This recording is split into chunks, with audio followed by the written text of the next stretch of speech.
This is Optimal Finance Daily, episode 598. This is Why You Are in Debt, by Marc Chernoff of and&nbsp. And I'm your host and narrator, Dan, here each weekday, bringing to you some of the best personal finance blogs on the planet. We do that in podcast form, like a giant audiobook that's free of charge to you. And I'm going to keep this intro real nice and short for you today, and we're going to get right to our post from Marc as we optimize your life. This is Why You Are in Debt, by Marc Chernoff of and&nbsp. The only way to get out of debt is to understand why you're in debt in the first place. And the truth is, you will not save money when you get your next raise. You will not save money when your car is paid off. You will not save money when your kids are supporting themselves someday. And you wouldn't even save a dime if I handed you $100,000 in cash right now. How do I know this? Because saving money has very little to do with the amount of money you have. In fact, you will only start to save money when saving becomes an emotional habit, when you start treating the money you handle every day differently. So this is why you are in debt. 1. You buy miscellaneous crap you don't need or use. Stop buying stuff on impulse. Avoid the mall. The mall is not a source for entertainment, it's a source for personal debt. There's no reason to tease yourself by staring at a bunch of brand new crap you don't need. And as you know, the novelty of a new purchase wears thin long before the credit card bill arrives. 2. You use credit to purchase things you can't afford to buy in cash. If you can't afford it in cash today, don't buy it today. It's as simple as that. 3. You think of certain product brands as fashionable status symbols. A car gets you from point A to point B. A purse holds your personal belongings. A pair of sunglasses shades your eyes from the sun. A shirt keeps you warm. If you're paying premium prices just to get a fashionable brand name labeled on each of these products without any regard for how well the products actually serve their practical purpose, you have a problem. 4.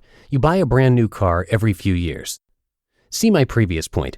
A car is a means of transportation to get you from one place to another. If you're buying a new car every few years, even when your old car works fine, you're likely trying too hard to impress the wrong people, and you're going broke in the process. 5. You buy things you could have borrowed from a friend or rented. After you bought that DVD, how many times did you actually watch it? Do you really want a 20-inch chainsaw collecting dust in your garage? So you own a pressure washer you only use once every 3 years? You get the point. Borrow and rent when it makes sense. 6. You pay retail prices on everything you buy.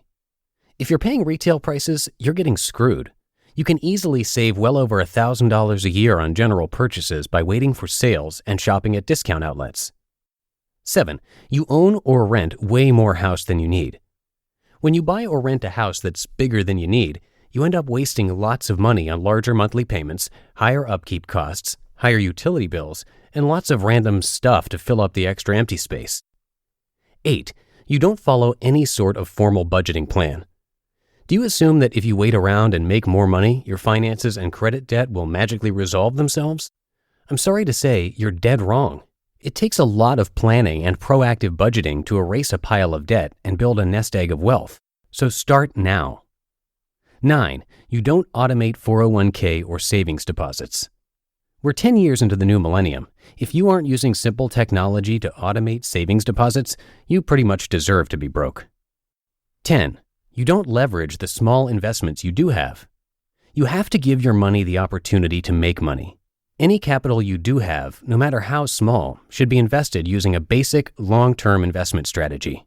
If your capital isn't invested, it's just losing value as inflation rises. 11. You're married to or dating a spendthrift. You'll never get out of debt if you're married to a person who spends every dime you make. So help your soulmate become financially responsible or accept life in the poorhouse. 12. You've never educated yourself on basic money management. Responsible money management is not an innate human instinct. You have to properly educate yourself. If you don't, you'll stay exactly where you are now, in debt. 13. You have a get-rich-quick mentality. For 99.99% of us, wealth doesn't come instantly.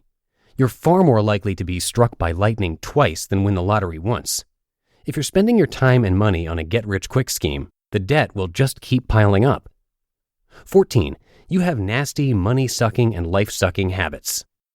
Smoking, drinking, and gambling are all perfect examples of bad habits in which you choose to trade short-term pleasure for long-term debt and discomfort. So light one up, shoot one down, and toss another chip across the table. It's only your life. 15. You waste too much of your own time. They say time is money, but I think time is way more valuable than money. It's the single greatest constituent of life. If you fail to properly manage your time, you'll absolutely fail to properly manage your money, and you'll likely fail in every other aspect of your life as well. So focus your time and energy on the important stuff and forget the rest. 16. You aren't taking care of your health. Keep your body and mind healthy. Major medical problems drain bank accounts, increase insurance rates, keep you from working and earning money, and generally guarantee that you will have long-term financial problems. 17. You aren't enjoying life's free, simple pleasures. The best things in life are free. Stop wasting your money on second-rate entertainment and take a good look around you. Mother Nature offers lots of entertainment free of charge. Go hiking, go skinny dipping, play in the rain, build a bonfire with your friends, watch the sunset with your lover, etc. 18. You went through an unfortunate divorce. This final point may seem cruel, but it's impossible to discuss the major reasons why people accumulate financial debt without mentioning divorce. Divorce absolutely destroys the finances of both parties involved. So the best advice I can give you is don't get married until you're certain you want to spend the rest of your life with your significant other. And don't get a divorce until you've truly exhausted all of your other possible options, like marriage therapy, etc. Please remember, financial debt can be avoided and erased. It just takes a little effort, education, and determination on your end to make it possible. So as I've said before, live a comfortable life, not a wasteful one. Do not spend to impress others. Do not live life trying to fool yourself into thinking wealth is measured in material objects. Manage your money wisely so your money does not manage you. And always live well below your means. You just listened to the post titled, "This is Why You Are in Debt" by Marc Chernoff of and&nbsp. And we actually gave away a copy of Marc and Angel's new book, which is called Getting Back to Happy. We gave that away on our new Instagram account. So if you want to be in raffles like that and to learn more about us hosts, interesting facts, and what we look like, come find us on Instagram at Old Podcast. That's OLD Podcast. We'd love to see you there. And that's going to do it for today. Thanks as always for listening, and I will see you in the Thursday show tomorrow, where your optimal life awaits.